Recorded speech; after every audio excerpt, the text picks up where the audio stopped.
요즘 서울 아파트 값은 강남, 강북 할 것 없이 말 그대로 부르는 게 값이다. 이런 상황이 됐다고 현장에서 목소리가 전해지고 있죠. 자, 상황이 이렇게 되자 정부가 투기 지역을 확대하는 등 추가 대책을 예고했고요. 박원순 서울시장도 여의도와 용산을 재개발하는 이른바 여의도 용산 마스터 플랜 추진을 전면 보류하겠다 이렇게 밝혔습니다. 네, 그 어느 때보다 현재 부동산 시장에 대한 정확한 진단과 대응이 필요한 시점 같은데요. 두 전문가와 함께 이야기 나눠보겠습니다. 명지대 부동산대학원 권대중 교수, 한국부동산경제협회 한문도 회장 나오셨습니다. 어서 오세요. 안녕하십니까. 본격적인 얘기에 들어가기 전에 최근 시장 상황을 두 분에게도 분석 내용을 들어봐야 될 것 같습니다. 교수님, 네. 파리 대책 이전으로 돌아간 것 같다라는 게 요즘 시장의 분위기입니다. 맞습니다. 교수님은 어떻게 보시는지요? 네. 정부가 1년 한 3개월 정도를 계속 규제했지 않습니까? 네.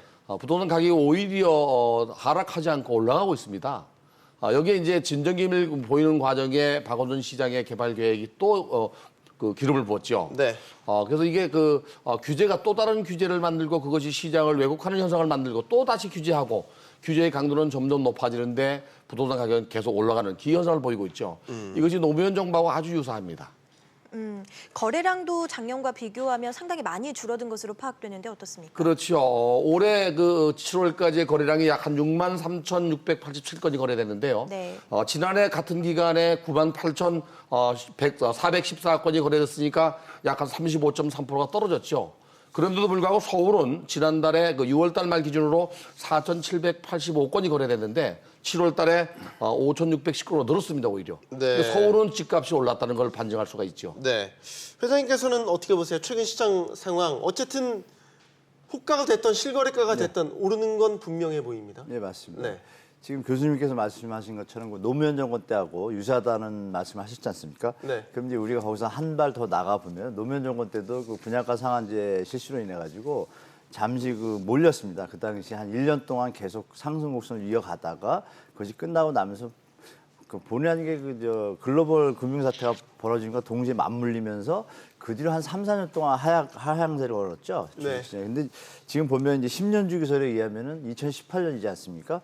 그렇다면 또 금융의 위기의 어떤 그런 부분들이 또 나타날 수도 있습니다. 그리고 여러 가지 시그널들이 많이 있지 않습니까? 그것이 만약에 같이 터진다라면 노무현 정부 때와 똑같이 모든 부동산 정책들이 실행하고 나서 발표하고 나면 보통 제일 빠를 때가 한 1년 정도입니다. 그럼 이제 1년 지났고 1년 반, 2년 채 가면 확실히 효과가 나타나거든요. 그럼 우리가 이제 볼 게 이제 거래량이 아까 말씀하셨지만 작년, 재작년에 비하면 전달에 비하면 높지만 작년, 재작년에 비하면 많이 낮거든요. 물론 그렇죠. 그러니까 그런 부분들을 맞춰볼 때는 이것이 예측 가능한 비합리적 시장으로 가고 있지 않나라고 볼 수도 있습니다. 그래서 우리가 예측 가능한 비합리적 시장. 네, 거래량이 없고 경제가 안 좋은데 주택 가격이 오른다는 건 좀 안 맞지 않습니까? 인구가 는 것도 아니고 상식적으로. 그런 부분은 국민 시청자분이나 다 예측하고 계실 텐데 물론 투자의 어떤 기본에서 희소성이라는 게 있겠지만 서울이 희소성의 단위를 넘어서는 천만 도시이기 때문에 제가 볼 때는 그런 부분들을 같이 보셔서 이전 시장으로 돌아간 것 같지만 예전과는 조금 요소들이 다르다. 환경들이 이렇게 좀 판단하시는 게 좋을 것 같습니다. 집주인들이 네. 지금 매물을 내놨다가도 지금 반나절 만에도 걷어들인다 뭐 이런 얘기도 나오고 있잖아요. 그러니까 집 살려고 계약하러 가는 도중에 집주인한테 전화 와서 계약 못 하겠습니다. 뭐 이런 식의 이제 현장 반응들이 나오고 있는 상황인데 이거를 글쎄요 심상치 않게 봐야 되지 않을까 싶은데요. 그만큼 상승에 대한 기대감이 시장 안에 투자자들 사이에서 팽배해 있다라고 봐야 되는 거 아닌가요? 제가 지인이 말씀하시니까 지인 사례를 바로 며칠 전인데요. 네. 며칠 전에 지금 가양지구 가양동에 계신 분들은 아실 겁니다. 고도 제한 풀리면서 풀리기 전에 주택 가격이 3월 달부터 주택을 내놨는데 5월, 6월까지 연락이 없을 때입니다. 네. 그 가격이 만약에 4억이라고 할 때 네. 갑자기 8월 초부터 전화들이 오더니 집을 팔려고 그래가지고 팔려고 가려고 하는데 전화가 딴 부동산에 와서 네. 그 사이에 막 2천이 뜨고 이래가지고 한 일주일, 2주일을 지난 분이 계세요. 근데 그러니까요. 그분하고 이제 제가 며칠 전에 말씀을 나눴는데 결론 지금 그 사이에 1억이 떴습니다. 한 2주, 3주 사이에 가양지구가 아시는 분은 아실 텐데 그런데 갑자기 정부에서 허위 매물을 집중 단속했다는 기사가 뜨자마자 그 매물이 다 없어졌습니다. 네. 온라인상에서. 그러니까 이제 이 소유자가 또 혼돈하는 거예요. 이거 팔아야 되나? 막 헷갈리고 그러면서 계산을 하시더라고요. 과연 내가 계약금 받은 것을 배상해주고도 파도 수익이 있는가? 그걸 보고 지금 계산하고 계세요. 그럼 이분은 팔겠다는 의지가 많은 거죠. 다만 이제 어떤 호재들로 인해서 뜬 가격에 대해서 시장이 좀 혼동에 빠져 있는데 중요한 건 그거죠. 거래량은 별로 없다. 이게 이제 핵심인 것 같습니다. 그걸 보시고 시청자분들이 이제 기사들의 뭐 이런 표현이 적정한지 모르겠지만 기사들이 좀 편향성이 좀 있지 않습니까? 네. 좀 다른 면도 같이 비춰야 되는데 예. 그런 부분을 같이 보셔서 시장에서 접하셔야지 호가가 계속 오를 거라고 믿는 시청자분들이 제가 볼 때는 반반 정도로 갈리지 오른다고 보는 분들이 80% 이상은 무조건 안 될 거라고 봐요. 도리어 장기적으로 하향 안정화라는 건 누구나 알고 있기 때문에 이런 부분들을 같이 고려하시는 게 좋을 것 같습니다. 알겠습니다. 자, 이번에는 여의도 용산 얘기도 함께 해봐야 될 것 같은데 어제 이 박원순 시장이 여의도 용산 개발을 전면 보류했어요. 부동산 시장 안정화라는 이유 때문인데 이 부분은 두 분 어떻게 들으셨습니까? 어제 박원순 시장이 여의도 개발과 용산 역사권 지하 사업을 보류했죠. 네. 취소가 아니고 보류입니다. 보류입니다. 네. 네. 근데 용산 같은 경우는 이미 한 7, 8년 전에도 서울역서부터 군포 당정역까지 18개 역사를 지어하는 사업을 검토한 적이 있습니다. 저도 물론 거기에 참여했었고요. 근데 이게 그 시간도 많이 걸리지만 자본 때문에, 자금 때문에 중단됐던 건데 서울과 용산역 지하 사업은 용산 주변 지역의 집값에 미치는 영향이 여의도만큼은 다릅니다. 가만 놔둬도 용산 주변 지역은 가격이 오르게 돼 있습니다. 네. 아마 2020년대 분당선, 연장선 연결되고 4호선에 7호선에 GTX의 교통의 요지가 되면서 주변 지역은 전부 개발 부분을 타고 있기 때문에 쉽게 말하면 개발이 있는 곳에 이익이 있다고 가격이 오르는 지역이었고요. 여의도는 좀 다릅니다. 여의도는 그 재건축 사업 말고는 개발하는 것이 없었는데 네. 여의도 전체를 그 싱가포르의 마리나 베이처럼 개발하겠다고 하는 그 개발 계획 때문에 올랐던 거거든요. 네. 이것이 이제 보류되면 당장은 가격이 좀 빠질 거라고 보여지고요. 여의도 주변적인 마포나 영등포나 또는 동작구도 물론 영향을 좀 받을 걸로 보여집니다. 네. 하지만 갑작스럽게 또 발표했다 갑작스럽게 또 보류했죠. 물론 가격은 갑작스럽게 안 빠집니다. 이거는 그 하방 경직성이라는 게 있어서 네. 오른 가격은 쉽게 내리지 않습니다. 단지 정치하거나 약보 합세로 돌아가지 않겠나 그런 생각이 듭니다. 지금 전체적인 모양새를 보면 박원순 시장이 한 발 물러선 모양새는 맞죠? 완전히 맞죠. 네. 뭐 전문가분들도 조금 지적을 하셨고 우리가 저 대선 때 안철수가 철수한다는데 박원순 시장은 원자가 들어가니까 원위치 하는 것 같습니다. 자꾸 던졌다가 자꾸 빠지는 것 같은데 그 형태들 보면 뭐 그렇습니다. 그 한 발 물러선 게 아니라 두 발 물러선 것 같습니다. 제가 볼 때는 왜냐하면 그동안 던졌던 정책들이 저도 모 방송에서 말씀을 드렸는데 이렇게 발표했던 것들이 가시적인 결과가 100% 성과를 이룬 게 없습니다. 이 박원순 시장이 계속 던지기만 하셨지. 그 또 재원 마련에 대해서 명확한 계획이 없어가지고 전문가들한테 계속 비판을 받거든요. 발표는 좋은데 재원이 어떻게 되냐 그러면 이번에 국토부까지 나서서 이제 아예 대놓고 언론상에 터뜨리지 않았습니까? 네. 그 부분에서 박원순 시장이 뭘 생각하시는지 시청자분들 다 아실 텐데 그 부분에 너무 급하게 가다가 이거 놀란 것 같습니다. 놀래서 상황 파악하시고 확 물러섰는데 모양은 좀 빠지죠. 그래서 제가 볼 때는 이분의 말씀을 100% 믿는 거는 부동산 시장 시청자분들이나 참여자분들은 좀 조심해야 될 것 같다고 말씀드리고 싶습니다. 앞으로도. 아까 교수님 말씀하신 게 정답입니다. 원래 있던 거예요. 다 있던 것들인데 자꾸 이렇게 좀 립 서비스를 하는데 거기에 좀 혼동하지 않았으면 좀 좋겠습니다. 추천드리겠습니다. 알겠습니다. 그 여의도와 용산 개발은 보류가 됐습니다만 강북 균형 개발 사업은 계속해서 진행하겠다고 밝혔단 말이죠. 이 부분 시장에 어떤 영향을 미칠지도 궁금한데요. 이것도 금세 제가 말씀드렸지만 그 균형개발 사업을 발표한 게 2015년도고 네. 그 당시 발표할 때 BOT 사업을 발표했어요. 근데 지금 슬그머니 얼마 전 7월 5일 날 실시 협약식 맺고 수주를 벌써 다 끝낸 거예요. 네. 이 부분에 대해서도 좀 재원이 이제 지금 정부에서 재원 국비를 달라고 하는데 이 부분에서 이제 청와대에서 좀 이번에 좀 약간의 괘씸죄가 걸렸다고 할까요? 그거에 대해서 지금 답을 안 주거든요. 그러니까 이 부분도 사실 민자 사업으로 BOT로 가기로 했던 것인데 2, 3년 동안 2015년이면 벌써 3년이 지났지 않습니까? 3년 동안 끌다가 좀 뭔가 문제가 있고 사업 타당성이 없다고 판단되니까 업체들은 빠지니까 업체들은 안전성을 유지하기 위해서 공사만 하겠다는 개념으로 지금 다가섰고 박원순 시장이 한 발 물러선 거죠. 실시협약 맺고 수주 형태로 그 재원은 6대4로 국가에서 6이고 서울시가 4 한다는데 그 돈도 이제 좀 재원이 좀 마련이 안 됐거든요. 네. 이런 부분 때문에 언젠간 되겠지만 교수님 말씀이 정답입니다. 네. 언젠간 되는 다 원래 계획들인데 결국 이제 립 서비스로 또 얘기가 가는데 좀 뭐 이런 표현들에 대해서 좀 우리 시청자분들이 원래 있던 도시기본계획이나 이런 것도 좀 참고하시고 네. 박원순 시장 말씀에 너무 일희일비 안 했으면 좋겠습니다. 그러니까 하늘에서 어느 날 뚝 떨어진 게 아니다라는 예, 말씀이신 건데 저기 교수님 네. 지금 그 외에 이제 박 시장이 얘기한 걸 보면은 공급 대폭 늘리겠다 이런 부분 얘기했었고요. 네. 공시가격 현실화에 대한 얘기도 했었고요. 뭐 불법 행위 단속이라든지 뭐 이익 환수라든지 그러니까 전체적으로 보면 지금 국토부 그러니까 나가서 정부에 손발을 이제 맞추는 거죠. 네, 손발 네, 맞추는 네, 분이 네. 아주 역력해졌어요. 이게 아마도 이제 그 우리 그 손 회장 얘기한 대로 한문도 회장 얘기한 대로 계획이 있던 것을 더 터트려서 발표한 게 부동산 시장에 영향을 주니까 한 발 물러난 거죠. 네. 강남북을 균형 발전시키겠다고 하는 그 표현은 좋지만 강북이 강남이 될 수는 없습니다. 강북은 강북입니다. 철도가 도시철도가 개통된다고 하더라도 역시 강북은 강북입니다. 물론 그로 인해서 지가 상승이 있어요 또. 이런 거 대비하지 않고 일단 발표부터 한 거거든요. 그러면서 이제 이번에 집값이 많이 오르다 보니까 정부가 발표하는 내용들, 임대주택을 공급하겠다든지 또는 뭐 공시가 현실화하겠다든지 또는 네. 뭐 재건축 규제하겠다든지 이런 것들을 정부가 보조를 맞춰서 나가겠다는 모양새를 갖추고 있습니다. 알겠습니다.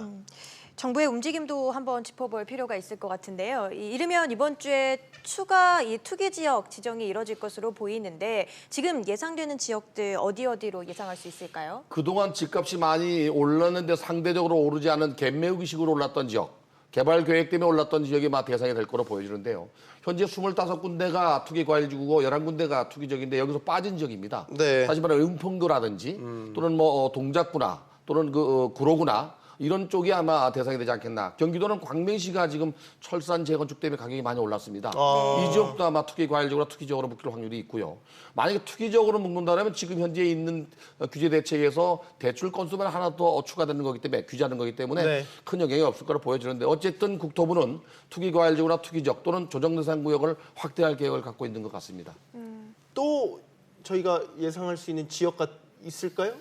은평, 그래서 동작, 청량리 구로, 쪽에 광명. 네, 저 교수님 말씀 중 하신 부분하고 그다음에 이제 그 동대문구가 좀 떠오르죠. 청량역에 그 홍능구 과학센터를 기준으로 해서 그쪽도 아마 많이 올랐거든요. 한 15% 20% 호가로 올랐기 때문에 그쪽 지역도 좀 체크한다면 지금 말씀하신 대로 동대문구가 추가될 것 같고 말씀하신 대로 이제 안양도 또 하나 있습니다. 안양도 있는데 완전히 지정하기에는 그 조건이 좀 미흡해요. 그래서 정부가 무슨 표현을 썼냐면 원래는 정량적으로 하는 것인데 정성적이라는 부분을 넣어가지고 자기들이 하고 싶을 때 한다 그랬는데 정성적이라는 표현과 정량적인 표현을 같이 고려해서 발표하겠다 이렇게 표현을 했어요. 그래서 발표를 봐야 되겠습니다. 그게 입맛에 맞게 한다는 얘기죠. 정성충이라는 건 자기 마음에 따라서 성격을 택하는 것인데 그 표현 자체가 좀 애매모호하더라고요. 그래서 교수님 말씀하신 부분에 제가 말씀드린 동대문구나 네. 뭐 안양도 조금 고려해서 뭐 이렇게 좀 체크하지 않을까 그렇게 보입니다. 제가 볼 때. 투기 지역으로 지정되는 거에 대한 시장에 미치는 영향 이거의 파급력은 어느 정도라고 이제 저희가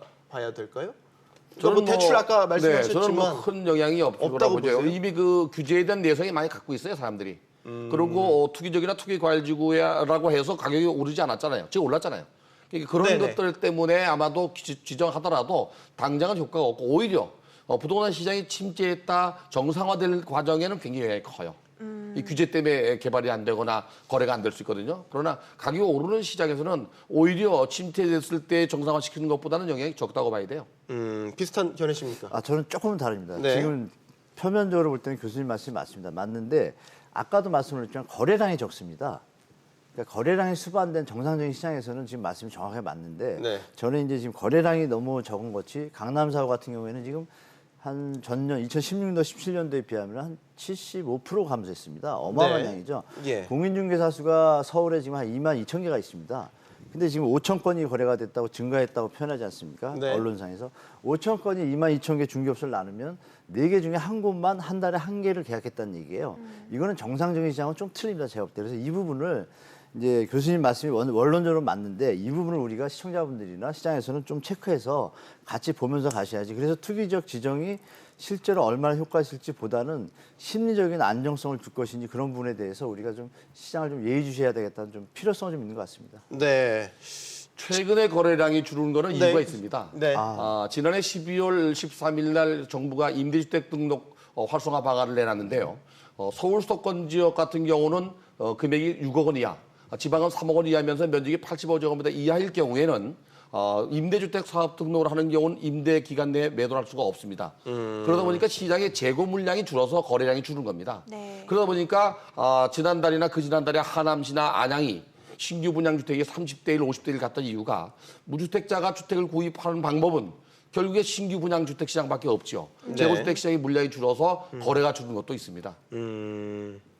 맞습니다. 지금 또 예를 들어서 이제 재건축 연한 연장이라든지 얼마 전에 네. 또 나왔던 이제 저희 김현미 장관이 공시가 기업 현실화 그 부분에 대한 카드도 들고 나오지 않지 않습니까? 어쨌든 여러 가지 규제들이 더 더해지는 양상인 거는 맞는 것 같습니다. 네. 뭐 어쨌든 시장이 이게 어떤 식으로 결과물이 재건축 나올지가 시장의 안전진단은 애당초 20년으로 출발했었고요. 노무현 정부 당시에 이걸 40년 늘렸다가 박근혜 정부 당시에 다시 30년 늘렸습니다. 줄였습니다. 다시 이번에 40년으로 늘린다고 하면 이게 고무줄이 되기 때문에 아마 시청자분들이나 이 국민들이 또 시민들이 정책의 일관성이 없다고 판단할 수도 있습니다. 그러니까 30년이 40년 늘어난다고 해서 가격이 갑작스럽게 급락하지는 않을 겁니다. 어차피 할 거라고 생각하거든요. 그래서 이 영향도 물론 영향을 받겠지만은 직접적인 영향보다는 간접적 영향이 아니겠나. 또 하나 이제 공시가격 현실화 방안은 김현미 장관의 지난주에 이제 말씀을 하셨는데요. 네. 이것이 만약에 현실화 된다면 결국에 1가구 1주택자들에 대한 보유세가 높아져서 조세 반발이 있을 수도 있습니다. 이 재산세 같은 경우는 종부세나 또 이런 것들은 매년 반복적으로 지속적으로 나오거든요. 네. 이것이 전월세 가격에 조세 전개가 있을 수도 있고요. 아마도 정부가 발표를 했지만 신중을 기해야 됐다고 생각이 됩니다. 저는. 어떤 영향 예, 예상하십니까? 저는 네. 이런 표현을 좀 말씀드리겠습니다. 정부의 정책을 거스르지 마란 말이 있습니다. 그리고 실제 한 30개, 50개 이상 가진 임대사업자들 조금 제가 아는 분이 계신데 네. 그분들은 상당히 지금 조심하고 있거든요. 시장에 나타나는 현상에 지금 교수님께서 말씀 주신 임대주택 사업자를 묶다 보니까 매물이 줄다 보니까 지금 이런 현상이 빚어지고 있습니다. 근데 이 부분에서 정부가 실수하는 것은 제가 교수님께 전적으로 동의하는데 공급 대책이 거의 전무예요. 박원순 시장이 재원 없는 것처럼 정부는 이상하게 수요만 하고 지금 공시가격 현실화하면 세금만 늘리겠다는 거잖아요. 압박을 주고. 집이 없어서 거래할 수 있는 환경을 만들어줘야 되는데 그런 걸 안 하고 자꾸 죄는 정책만 하니까 이건 분명히 문제는 있습니다. 그래서 제가 볼 때는 공급 대책이 수반됐다라면 이런 정책들이 아주 효과를 볼 텐데 이런 부분에서 정부가 좀 고민을 많이 빠져야 되고 지금 안전진단 말씀하셨고 재건축 말씀하셨는데 재건축이 일시적으로 노무현 정부에서 묶었다가 갑자기 공급이 절단돼가지고 나오다 보니까 폭등이 일어났거든요. 지금 그거는 지금 또 따라하고 있습니다. 재건축 연한을 갖다 줄인다고 해서 네. 그것이 공급량의 어떤 원활한 전체성의 어떤 흐름을 갖다가 조절을 한 상태에서 나오는 것이 아니라 그냥 무조건 때려잡기식이니까 시장에서도 반발이 일어나고 도리어 역반발이 일어나는데 이런 부분들을 정부가 좀 너무 급하게 그때 대처할 것이 아니라 네. 다시 한번 당정청 협의회를 거쳐서 한 3개월 동안 연구를 해서 2, 3년 시장을 두고서 공급 계획을 던지면서 같이 하면 그러면 시장이 좀 안정되겠죠. 저는 좀 그렇게 생각하고 있습니다. 네. 사실 지금 상황에서는 집을 팔려는 사람도 그렇고 살려는 사람도 그렇고 집값이 오를 것이냐 아니면 이제부터 꺾일 것이냐가 가장 큰 관심인데 이 부분 저희가 어떻게 예측을 해봐야 될까요? 주택은 단기적인 차익을 노리고 투자하면 안 됩니다. 이건 바로 투기가 되거든요. 주택은 적어도 5년, 10년, 20년씩 이렇게 장기적으로 보고 투자한다면 서둘 문제는 아니라고 생각합니다. 물론 이제 오른 가격이 내리지 않아서 이제 부담을 가질 수 있습니다만은 만약에 무주택자라면 저는 재고주택 시장에 물량도 없고 가격도 오르기 때문에 신규주택 시장을 바라보라고 생각하고 싶어요. 네. 청약 가점이 높다 그러면은 중소형 아파트에 도전해 볼 만하고요. 청약 가점이 낮다면 중대형 아파트 도전할 만하거든요. 그래서 신규 주택 시장을 보는 게 오히려 더 재고주택 시장보다 낫다. 이 재고주택 시장을 만약에 꼭 염려해 둔다 그러면 아주 한 10년, 20년 내다보고 살 수 있는 지역. 그러면서도 가격이 지금 오르지 않은 지역을 오히려 누지겨 볼 만한 게 더 좋을 것 같습니다. 집값은 오른다, 꺾인다. 계속 회장님은 꺾인다는 쪽에 무게중심을 항상 두셨기 때문에 네, 맞습니다. 예. 늘 나오실 때마다 제가 같은 질문을 드리는 것 같아요. 예, 시청자분들께 저는 여기 SBS 출연하면서 계속 하향 안정화를 기대하시라 그랬는데 예. 기대라기보단 그렇게 시장이 될 것이라고 말씀드렸습니다. 물론 교수님 말씀처럼 이렇게 서울같이 특수한 어떤 희소성이 있지 않습니까? 그리고 강남사고는 더 그렇고요. 그런 부분을 일반 시장 원칙을 투입해서 하다 보니까 그런데 지금 이제 지방을 보시면 아시지 않습니까? 지방은 지금 조정 대상지를 풀어줘야 되는 현상으로 오고 그럼 서울은 어떻게 될 것인가? 아까 말씀드린 공급 부분이 지금 부족한데 100만 호 계획을 발표했잖아요. 박원순 시장이나 정부나 똑같은 얘기를 드리고 싶습니다. 발표한 거 똑바로 지키면 시장이 저절로 안정되죠. 그리고 이제 추가적인 말씀을 드리면 IFRS 추가 대출에 대한 규제가 10월부터 제2금융권부터 시행이 됩니다. 그러면 일시 만기 상한 연장이 안 돼요. 그럼 임대사업자든 1가구 2주택자든 3주택자든 집을 어떻게든 처분해야 됩니다. 만약 능력이 안 된다면 그런 매물이 나오면서 그것이 시장에서 만약에 소화가 안 되는 가격이라고 할 때는 어떤 현상들이 벌어질게요. 그리고 외부의 이제 글로벌 경기도 봐야 됩니다. 우리가 네. 암만 잘 나가도 외부에서 뭐 지금 중국하고 미국하고 많이 다투지 않습니까? 예. 얼마 전에 터키 환율 사태 벌어지니까 바로 주식시장 쭉 빠지듯이 이 우리 부동산 시장도 결국 이런 요소들을 무시하지 않고 그냥 시장을 바라보면 문제가 생기니까 제가 볼 때는 희소성의 어떤 수익성의 높이가 과연 글로벌 시장의 어떤 환경과 국내 뭐 대출 규제 이런 환경들하고 좀 비교를 해보셔가지고 아 그래도 우리 시장에 가겠다 이 지역은 가겠다 하면 투자를 하시겠지만 제가 볼 땐 전반적으로 볼 때 모든 요건들이 임계점에 와 있다고 판단되기 때문에 5년 10년 뒤를 보면 누구나 결혼 쌍수가 30만 수에서 지금 올해 26만 쌍으로 확 줄었습니다. 네. 지금 거래량은 최고 120만에서 지금 작년에 90만이었고 올해는 지금 많이 줄었거든요. 70만 원 줄 것 같아요. 그러면 거래량의 어떤 그런 변화들에 대해서 볼 때는 제가 볼 때는 장기적으로는 어떤 한계에 좀 와 있지 않나. 구매 어떤 여력이 있는 분들은 실수요자들은 한계가 됐고 투자 세력만 좀 남은 것 같아요. 근데 투자 세력에서 정부가 앞으로 임기가 3년 반이나 남지 않았습니까? 3년 반 동안 투자 어떤 여건들을 다 재워 들어가니까 제가 볼 때는 3, 4년 뒤에는 좀 하향 안정화 되어 있지 않을까 좀 그렇게 보고 있습니다. 네. 그 파리 대책이 나온 지 이제 1년여가 지난 시점부터 뭐 이런 식의 이제 부동산의 이상 현상이 나타나기 시작해서요. 파리 대책의 부작용이다 뭐 이런 식의 이제 비판적인 논조들도 많이 나왔죠. 정책에 대한 부분을 여쭤보려고 그래요. 네. 또 추가 카드를 꺼내든 상황에서 공시가격 뭐 여러 가지 추가 카드를 꺼내든 상황인데 뭔가 전체적으로 부동산 대책에 의해서 현 정부의 스텝이 좀 꼬인 거 아닌가라는 지적들이 많이 있어서요. 계속 이렇게 강공 일변도로 가도 괜찮은 건가? 시장이 분명하게 그 정책이 시장을 이길 수는 없습니다. 근데 정책이 내놓는 게 바로 그 시장에 영향을 주지는 않습니다. 종합부동산세 그 정부 안도 지난 7월 2일 날 발표한 게 내년 연말 12월에 적용되거든요.